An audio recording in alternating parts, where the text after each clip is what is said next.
un récapitulatif de ce que nous avons fait la dernière fois. Donc, en appliquant la condition en limite au point x égale à 0, on a trouvé que l'onde s'exprimait de cette manière. Après avoir appliqué la condition en limite au point x égale à L, sachant que une condition en limite pour x égale à 0 et x égale à L, l'amplitude de l'onde à ces deux points est nulle. Donc l'amplitude de l'onde au point x égale à 0, donc ce point ne bouge pas, ce point ne bouge pas. Donc l'application de la première condition en limite, ça nous a donné la chose suivante, donc à savoir que S de x et de t est égal à l'onde incidente plus l'onde réfléchie.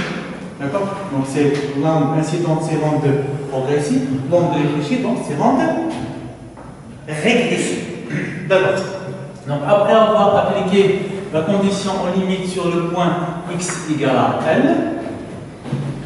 donc ça nous donne donc sinus KL égale à 0 pour le cas, donc KL égale à N fois P.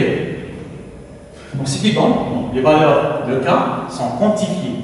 Il y a des valeurs précises du module du vecteur d'onde K. Nous avons noté KN avec N un entier naturel. Très bien. Donc Kn est égal à MP sur L. Sachant donc que oméga est égal à K sur V. Donc le lien qu'il y a entre le module du vecteur d'onde et la fréquence de l'onde. Ce qui donne donc les fréquences de l'onde sur la corde ou dans le milieu de dimension finie, oméga n est égal à n pi v sur L. Donc il y a un facteur n que nous avons appelé donc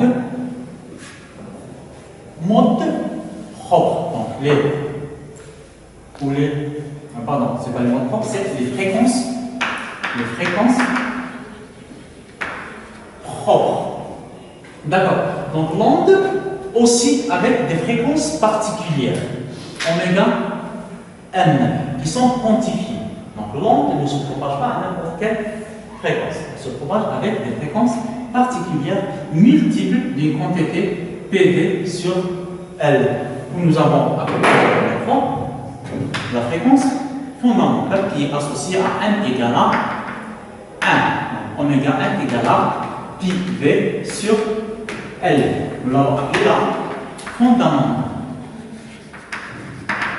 Il y a aussi donc d'autres ondes qui se propagent sur la corde qui sont associées à m supérieur à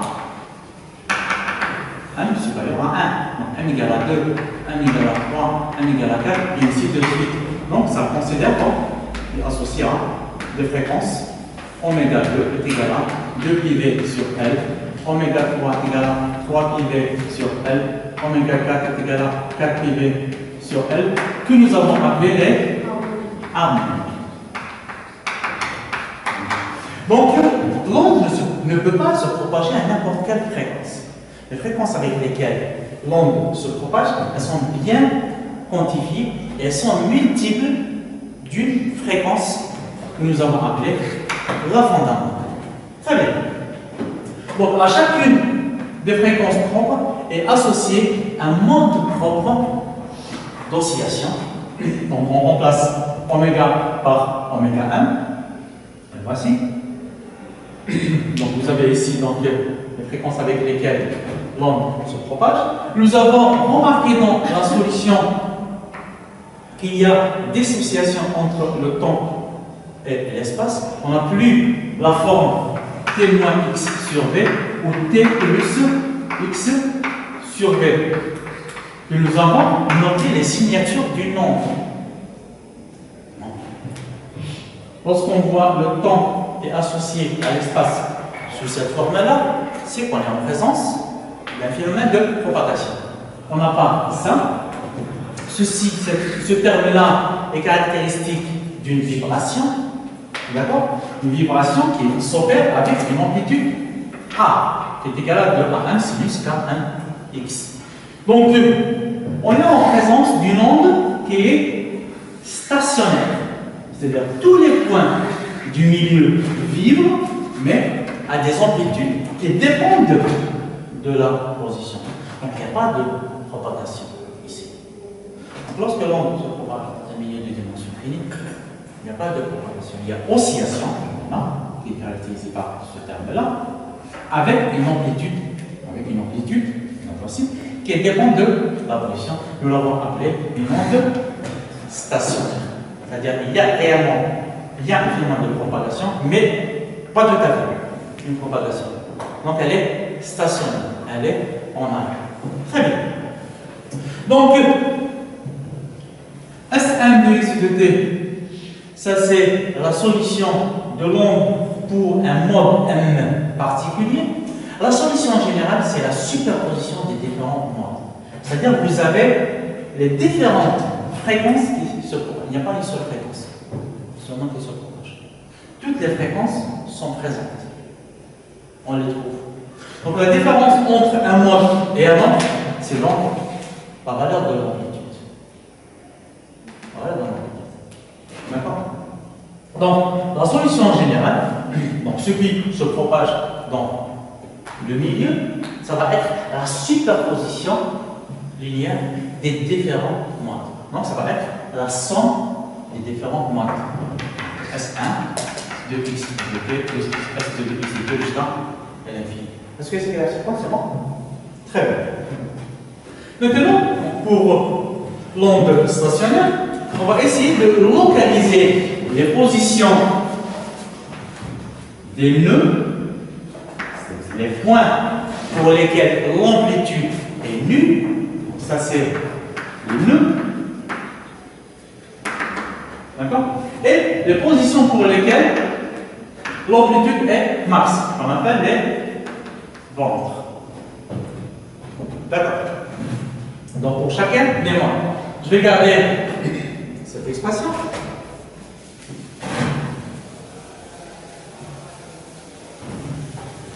Donc, je passe ça.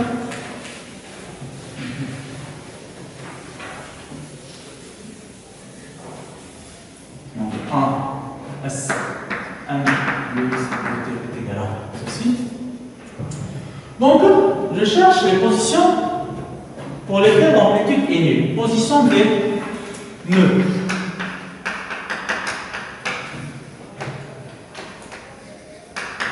Donc, position pour lesquelles, non, AM égale à AM de x égale à 0. D'accord. Donc, les positions dans le milieu pour lesquelles l'amplitude de l'onde égale à 0. Ça, c'est AM de x. Okay. Donc, ce terme-là est nul lorsque sinus Kmx égale à 0. D'accord. Donc, sinus Kmx égale à 0, pour quelle valeur? Pour Km égale à Kmx égale à combien? Un multiple de t. Donc, je vais prendre un autre indice différent de 1. N de pi. D'accord. Il ne faut pas faire la comparaison entre les deux indices, M et N. M est réservé à mode. Donc, M, c'est le mode de vibration. Est-ce que c'est clair ce point? D'accord. Donc, N, l'ordre du nœud. D'accord. Ou la position du nœud. Très bien. Donc, X, N égale à N pi sur K. Donc, X égale à N pi sur K N. Bon, on peut dire que K égale à, vous savez que K égale à sur V. D'accord? Donc, est égal à N, donc Xn égale à N, dépend maintenant du paramètre N, avec N égale à 0, 1, 2, c'est un nombre entier. Ok. N égale à, xn égale à n, pi, donc Q est égal à oméga n fois V. Voilà. Donc pi V sur oméga. Donc ça c'est les positions. Très bien. Donc oméga n, je ne peux pas tirer grand chose de cette relation. C'est que oméga n est égal à n pi V sur L. Donc je vais le remplacer ici. Donc xn égale à n. Donc je garde n de côté. Donc pi V sur donc, n pi V sur L. Donc quoi L ici.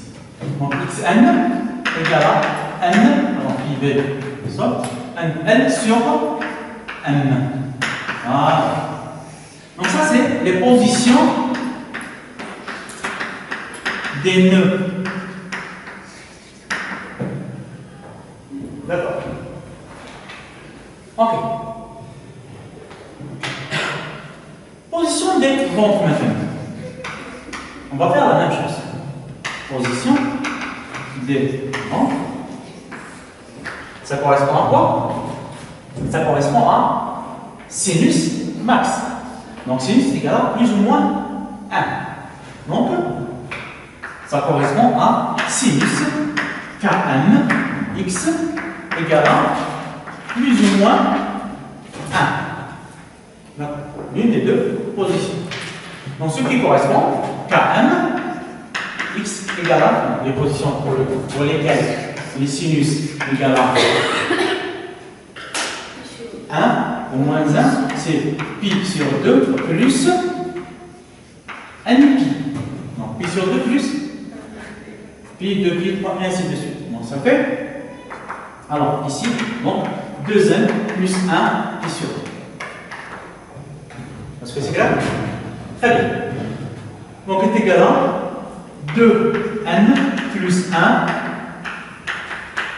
pi sur 2. D'accord. Je remplace. Bon, ici, Km x, donc x égale à 2n plus 1, donc pi sur 2 divisé par Km. Avec Km est égal à oméga m sur V. Je remplace toujours oméga n par sa valeur. C'est égal à donc 2n plus 1 sur 2, ici pi. V, je remplace V, donc oméga n, je le remplace par sa valeur. N pi V sur L. On voit L. Et ça donne, je l'ai écrit ici.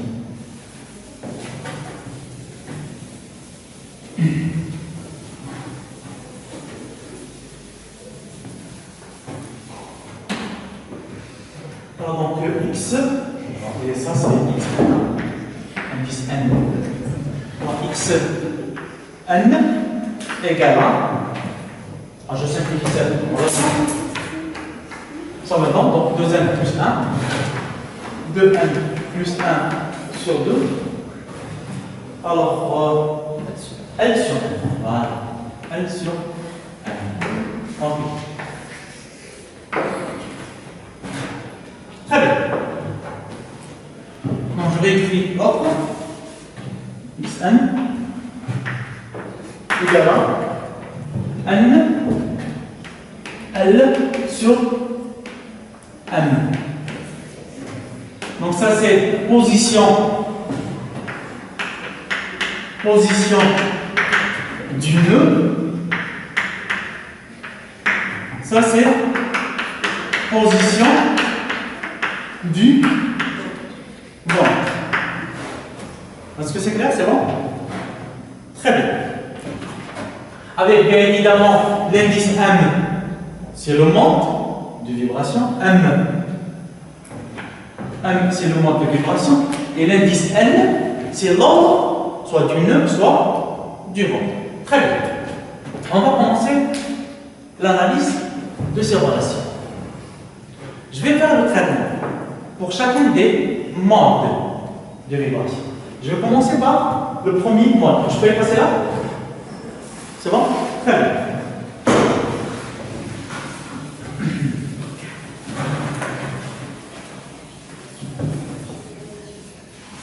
Premier mode. Le mode, c'est m égale à 1. Je vais chercher les positions des nœuds et les positions des ventes. Les nœuds, les ventes. D'accord. Xn égale, pour le premier mode, Xn égale à n fois l. Car n égale à 1. N fois l. D'accord. Et pour les ventes, Xn égale à 2n plus 1 sur 2 L. Très bien. Pour n égale à, je commence. Pour l'ordre 0, n égale à 0. Xn égale à combien? X égale à 0. Vous suivez avec moi? Très bien. Pour n égale à 1, x égale à L. Pour n égale à 2, x égale à 2L. Vous suivez? Je vais schématiser la pente. La pente est de dimension L. D'accord. 0 à L. Donc, pour le mode 1, les positions des nœuds, elles sont situées où? N égale à 0, x égale à 0. Donc ça, c'est un nœud. N égale à 1, x égale à L. Ça, c'est un nœud. D'accord. N égale à 2, x égale à 2L. 2L, est-ce qu'il appartient au milieu? Non. Non, exclu. J'arrête le calcul à ce niveau. Est-ce que vous avez compris? C'est vrai. Donc ça n'appartient pas à mon champ d'application. Très bien. Il sort du domaine. Mon milieu est limité de 0 à L. 2L, il sort du milieu. Il n'appartient pas au milieu. D'accord. Ce n'est pas un point qui appartient au milieu. Le point 2L. Le milieu est limité à L seulement. D'accord. Donc c'est un point à X équilibre. Je ne prends que ces deux premiers. Très bien. Je vais aller du côté des ventes. N égale à 0. X égale à combien? L sur 2. N égale à 1. X égale à 3 demi sur 2. 3L sur 2. Donc c'est 1,5L. Est-ce qu'il appartient au milieu? 1,5L.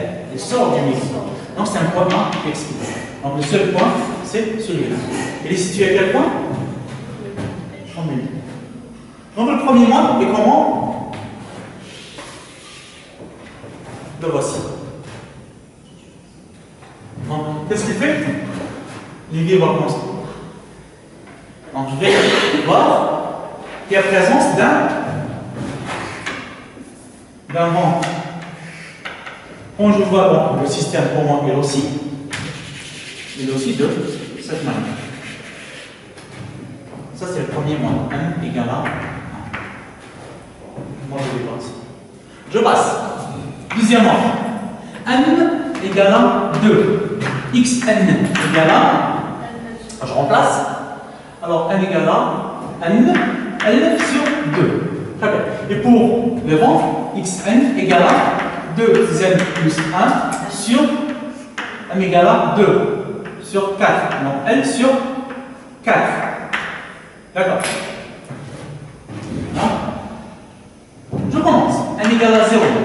Toujours x égale à 0. N égale à 1. X égale à L sur 2.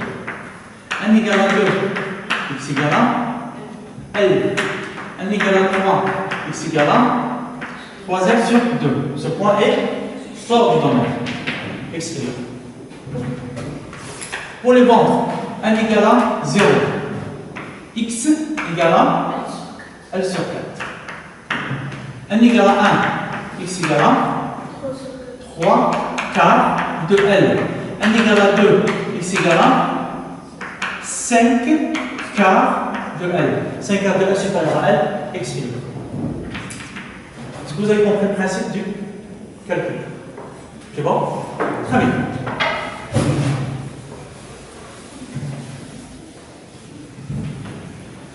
Je passe au troisième mode. Maintenant, M égale à 3. M égale à 3 maintenant.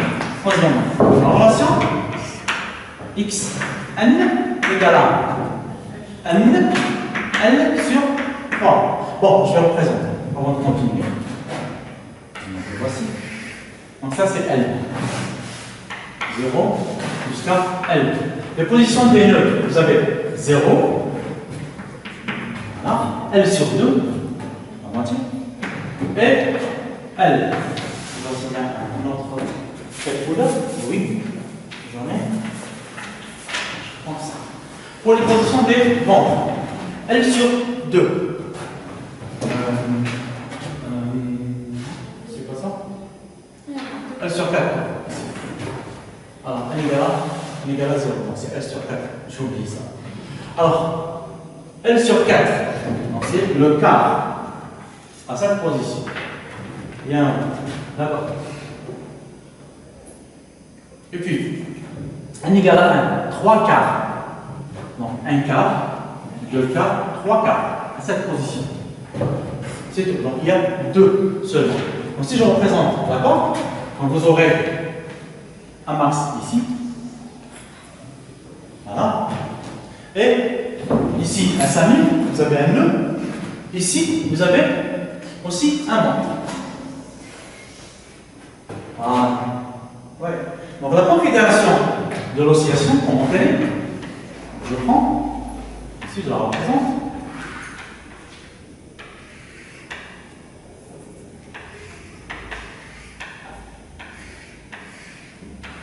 Ça fait la chose suivante. Vous allez voir ça. Sur la. Ça, c'est pour le deuxième. M égale à 2. D'accord. Donc, vous allez voir ici, ce qu'on appelle un fuseau. Ici, vous allez voir deux fuseaux de vibration. D'accord. Je continue pour le troisième rang. X devant, donc xn égale à 2n plus 1 sur 2. Alors, L sur 3. Donc ici, L sur 6. Voilà. Je commence. N égale à 0. Toujours, x égale à 0.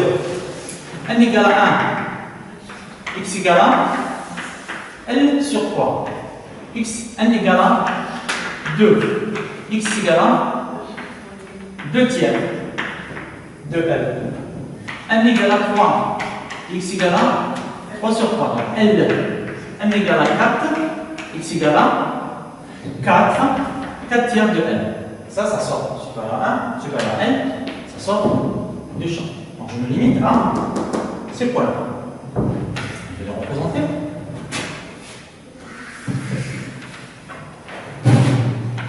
Zéro à L. Ça c'est la moitié. Qu'est-ce que j'ai là? Donc 0. Premier point, c'est 0. Deuxième point, c'est le tiers. Alors, je vais essayer de repérer ici le tiers. À peu près comme ça. Donc, voici le tiers. L sur 3. D'accord. Donc, le deuxième, c'est les 2 tiers. Troisième point, 2 tiers de L. Voici. Le quatrième point, c'est L. Donc, toutes ces positions. Hein, donc, toutes ces positions, c'est des positions de nœuds. D'accord. Très bien. Pour les vendre, n égale à 0. X égale à L sur 6. 1 sixième. N égale à 1. X égale à, alors, vous avez ici 3 sixièmes, donc 1 demi. L sur 2. L sur 2. 3 sur 6, 1 demi. N égale à 2. X égale à 5 sixièmes de L. n égale à 3, x égale à 7 sixièmes de L. Ça dépasse L supérieur à L. Donc, c'est un point à enlever. De différents points vous avez donc 1 sixième de la longueur. Donc ça c'est un tiers, donc c'est la moitié de ça. Donc ça c'est la position du premier point. D'accord. Deuxième mot, c'est L sur la moitié. Le voici. Troisième point, 5 sixièmes. 1 sixième, 2 sixièmes, 3 sixièmes, 4 sixièmes, 5 sixièmes. Elle est là. C'est bon? Très bien. Je représente la corde. Ici j'aurai un ventre. Voilà. Voilà. Et voilà. Ça c'est le troisième mode amygdala. Si je représente en dynamique, j'aurai, donc voici la corde.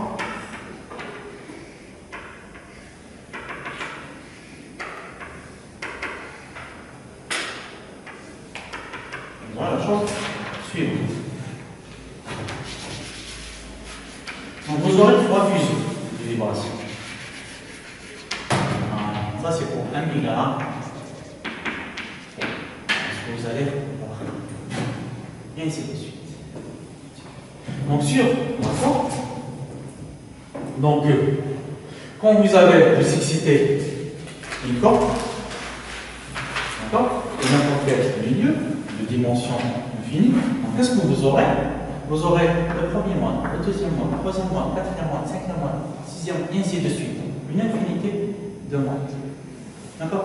Vous remarquez ici que la longueur d'onde est égale à,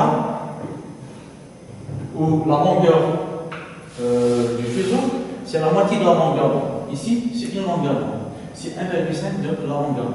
Voici la longueur de l'océan. D'accord? Ok. Donc, qu'est-ce que vous aurez pour la vibration? Donc, vous avez le premier mois, vous avez le deuxième mois, vous avez le troisième mois, vous avez le quatrième mois, cinquième mois.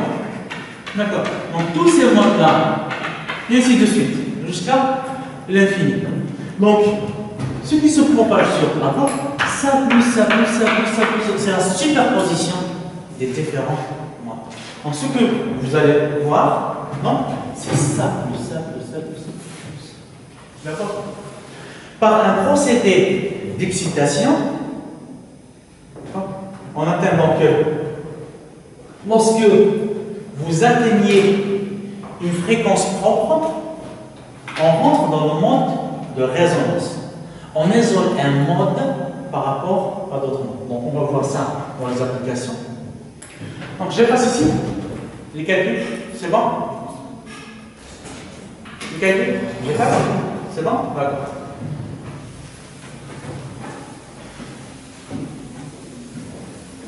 Donc je vous ai dit que le mode d'excitation d'un milieu, mode d'excitation, mode de vibration libre d'un milieu, vous aurez la superposition des différents modes. C'est la somme des différents modes. Mais on peut isoler un mode par rapport à d'autres. En faisant donc une excitation, comme on l'appelle pour le système forcé. On va isoler le système plusieurs degrés de liberté. On va isoler un mode par rapport à d'autres modes, par une excitation particulière, par des conditions initiales particulières. Donc comment on fait? On va par exemple pour cette corde, je l'excite avec une source de vibration de fréquence oméga. D'accord. Donc cette corde de longueur L. Donc oméga M est égal à M pi V sur L. La fréquence fondamentale, oméga 1 est égal à pi V sur L. L'expérience. Quand j'excite le milieu, au début, c'est un peu aléatoire. J'observe rien dit. Mais juste au moment où la fréquence d'excitation coïncide avec Le premier mode, qu'est-ce que je vais voir? Je vais voir ça. J'isole le premier mode, c'est-à-dire je rentre dans le mode de résonance. Vous avez un phénomène de résonance qui va se produire. J'augmente la fréquence, oméga. Donc je m'éloigne de oméga 1. Je perds le mode de résonance. Je perds ce mode. J'observe quelque chose d'aléatoire. Jusqu'au moment où j'atteins oméga égal à oméga 2. Non. Égal à 2 πV sur N. D'accord? J'observe la chose suivante. J'observe deux fusions qui se forment. Donc je rentre encore en résonance pour le second mode. Est-ce que c'est clair ce point? C'est-à-dire je peux isoler un mode par rapport aux autres modes. D'accord? J'augmente la fréquence. Je sors de oméga 2. Jusqu'au moment où j'atteins la fréquence oméga 3, j'observe 3 fusions à ce moment-là. Et ainsi de suite. D'accord? Donc par un mode d'excitation avec les fréquences oméga. Donc à chaque fois que je tombe sur les fréquences propres du milieu, j'observe un phénomène de résonance. D'accord? Donc c'est un phénomène de résonance, c'est-à-dire que je sélectionne un mode par rapport à un autre mode. Mais dans le mode libre, c'est-à-dire n'est pas excité. Si j'excite, le milieu audible, et puis je le laisse. D'accord? C'est un fil de guitare. Je l'excite. Donc il vibre. Qu'est-ce que j'observe réellement? Il y a la superposition des deux paramètres qui apparaissent. D'accord? C'est l'ensemble des modes qui sont activés dans le milieu. D'accord? Et ce qu'on entend, ce qu'on voit, hein, ça va être la superposition de tous les modes. Est-ce que c'est clair ce point? Très bien. Pardon? Non, c'est en résonance. En résonance, lorsque j'excite, c'est au moment où j'excite. Ici, c'est forcé. Regardez. Il y a deux façons de traiter le problème, de voir les choses. Mode libre. Donc, voici le milieu. Mode ou vibration libre. Voilà. Vibration libre. C'est-à-dire, j'excite le milieu. Je lui communique une énergie. Donc, cette énergie va se propager sous forme d'onde dans le milieu. Le milieu est de dimension finie. Donc, ce qu'il va y avoir, il va y avoir apparition d'ondes stationnaires avec les différents modes. Donc, j'obtiens ici les différents modes d'oscillation M égale à 1 jusqu'à l'infini. Tous les modes apparaissent dans la bande. Mais ce que je vois, ce que j'entends, ça va être la superposition de tous les modes. D'accord? Maintenant, la deuxième configuration, système forcé. Forcé. À ce moment-là, j'impose la fréquence avec laquelle l'onde se propage. C'est-à-dire, l'onde ne peut pas se propager à n'importe quelle fréquence. Ça, c'est important de le savoir. Genre, système forcé, j'impose la fréquence avec laquelle l'onde se propage dans le milieu. Est-ce que vous saisissez ça? C'est-à-dire, j'ai une source, par exemple une source lumineuse, d'accord, qui vibre, qui oscille, une source lumineuse, qui vibre, qui oscille dans une fréquence, par exemple, du rouge. Donc la fréquence d'oscillation de la source est une fréquence du rouge. Est-ce que la lumière qui va en découler sera verte, ou bleue, ou rouge? vous avez saisi le sens de la question? C'est-à-dire, la fréquence avec laquelle l'onde se propage, c'est la fréquence de la source. Elle ne peut pas être une autre fréquence. D'accord? Est-ce que c'est clair ce point-là? La fréquence avec laquelle l'onde se propage, c'est la fréquence de la source. Ça ne peut pas être une autre fréquence. C'est-à-dire que la source impose la fréquence avec laquelle l'onde se propage. D'accord? C'est un système qui est forcé. Donc pour ce milieu, quand j'excite, j'ai ici une avion par exemple, une avion que j'accroche à la tente. Je le fixe sur 100 Hz. Je suppose que le vibreur aussi a une fréquence de 100 Hz. L'onde qui va se propager sur la tente, quelle est la fréquence qu'elle va prendre? 100 Hz. Est-ce que c'est clair? Pareil pour toutes les sources, pour tous les phénomènes de propagation. L'onde se propage avec la fréquence de la source. Vous prenez ça comme règle. L'onde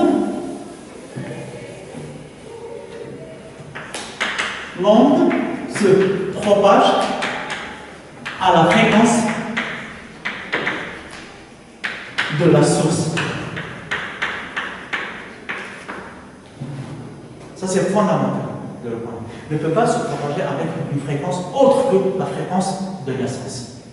D'accord? Est-ce que c'est là ce point? Ça, c'est fondamental de le prendre.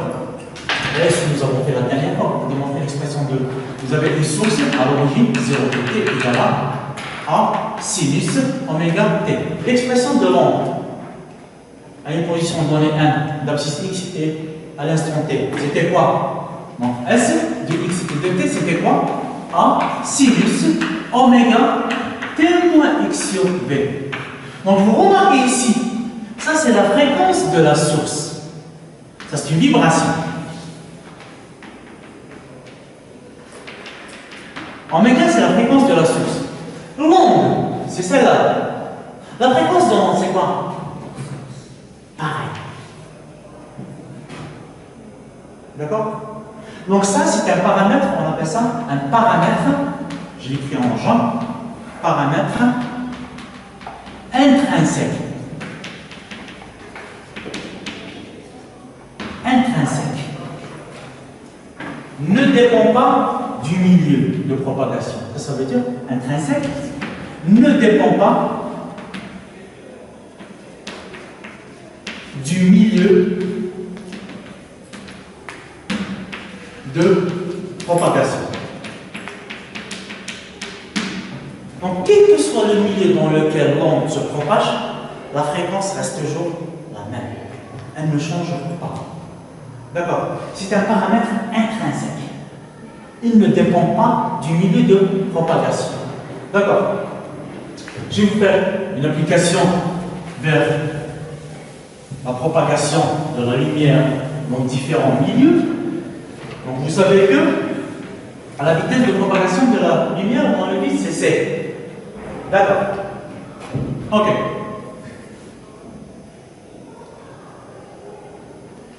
Lorsque la lumière se propage dans le vide, elle possède une fréquence oméga. D'accord? La relation qu'il y a entre la longueur d'onde et la fréquence, donc lambda est égal à c fois t est égal à c sur. Alors, nu, la fréquence faible. Quand je dis fréquence, oméga c'est exactement le langage, on l'a déjà souligné, oméga est égal à 2p nu. D'accord? Oméga est égal à 2pi sur donc nu, c'est la fréquence égale à 1 sur pi. Donc oméga est égal à 2pi nu. Donc la relation qu'il y a entre lambda et nu, c'est la constante de propagation C. Très bien. Vous savez que, vous avez ici par exemple, une interface entre deux milieux. Ça c'est l'air, ou le vide, ça c'est de l'eau. Je reviens aux notions d'optique, phénomène de réfraction de la lumière. Pourquoi il y a réfraction? Donc à l'interface des deux milieux, le faisceau lumineux prend le chemin le plus rapide. D'accord? Principe de Fermat. Très bien. Donc, le chemin le plus rapide pour ce faisceau, c'est ce chemin qui est brisé à l'interface des deux milieux. Pour quelle raison? Parce que la vitesse de propagation de la lumière dans l'eau est différente que celle du vide. D'accord? Est égale à combien? C sur N, avec N, indice de réfraction du milieu. Très bien. Donc ça c'est C. Ok. Donc, ici, égal à, si je réécris l'équation qu'il y a entre la longueur d'onde et la fréquence. Donc, dans le vide, c'est ça, lambda est égal à C sur nu. D'accord. Maintenant, C dans le milieu redevient V. D'accord. Sur nu et lambda. Quand j'écris ça, il y a quelque chose qui ne va pas. Lorsque la vitesse change, automatiquement l'un des paramètres change avec. Soit lambda, soit nu. Quel est le paramètre qui va changer? C'est lambda. D'accord. La fréquence ne change pas. C'est ce que j'ai écrit ici. Paramètre intrinsèque ne dépend pas du milieu de propagation. La fréquence ne change pas. Ce qui change, c'est lambda.